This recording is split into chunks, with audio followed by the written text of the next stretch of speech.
కావ్య వాళ్ళ అమ్మ కావ్య దగ్గరికి వచ్చి, "నువ్వు అల్లుడు గారితో ఎందుకు పెళ్లి వద్దన్నావు? అసలు ఎందుకు పెళ్లి చేసుకోనన్నావో నాకు ఈరోజు తెలియాలి. చెప్పు మర్యాదగా" అని చెప్పేసైతే గట్టిగా నిలదీస్తూ ఉంటుంది. ఆ మాటలు వినగానే అక్కడ ఉన్న కావ్య అయితే అమ్మకు ఎలా చెప్పాలో అర్థం కావటం లేదు. ఇప్పుడు ఇంట్లో ఉన్న వాళ్ళందరి ముందు అని చెప్పేసైతే అలా ఆలోచిస్తూ ఉంటుంది. ఇంతలో అక్కడ ఉన్న వాళ్ళ అమ్మ మాత్రం "చెప్తావా లేదా?" అని చెప్పేసైతే గట్టిగా అడుగుతూ ఉంటుంది. ఆ మాటలు విని అక్కడ ఉన్న కావ్య అయితే, "నేను చేసుకోను, నాకు ఇష్టం లేదు అన్నాను కదా! నాకు ఇష్టం లేదు అంతే. నా లైఫ్ నా ఇష్టం. నాకు నచ్చినట్లుగా నేను ఉంటాను" అని చెప్పేసైతే అంటూ ఉంటుంది. ఆ మాటలు వినగానే అక్కడ ఉన్న వాళ్ళ అమ్మ అయితే ఒక్కసారిగా షాక్ అయిపోతూ ఉంటుంది.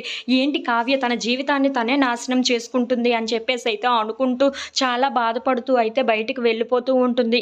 ఇంతలో అపర్ణాదేవి బామ్మగారు వాళ్ళ అమ్మ దగ్గరికి వెళ్ళి, "కావ్య ప్రెగ్నెంట్ ఇప్పుడు. అందుకే తను పెళ్లి చేసుకోవడం కుదరదు అని చెప్పింది" అని చెప్పేసైతే అంటూ ఉంటుంది. ఆ మాటలు వినగానే అక్కడ ఉన్న కావ్య వాళ్ళ అమ్మ అయితే చాలా సంతోషించి కావ్య దగ్గరకు పరిగెట్టుకుంటూ మళ్ళీ ఇంట్లోపలికైతే వెళ్తూ ఉంటుంది. ఇంతలో అక్కడ ఉన్న కావ్య అయితే అమ్మను ఎలా బాధ పెట్టానో అని చెప్పేసైతే అనుకుంటూ చాలా బాధపడుతూ అలా బెడ్ మీద కూర్చుంటూ ఉంటుంది. అది చూసి అక్కడ ఉన్న వాళ్ళ అమ్మ అయితే, "కావ్య, ఇంత బాధను పెట్టుకొని ఎలానే కడుపులో బిడ్డను పెంచుకున్నావు" అని చెప్పేసైతే అంటూ ఉంటుంది. ఆ మాటలు వినగానే అక్కడ ఉన్న కావ్య అయితే ఒక్కసారిగా నించొని వాళ్ళ అమ్మని గట్టిగా హగ్ చేసుకుంటూ ఉంటుంది.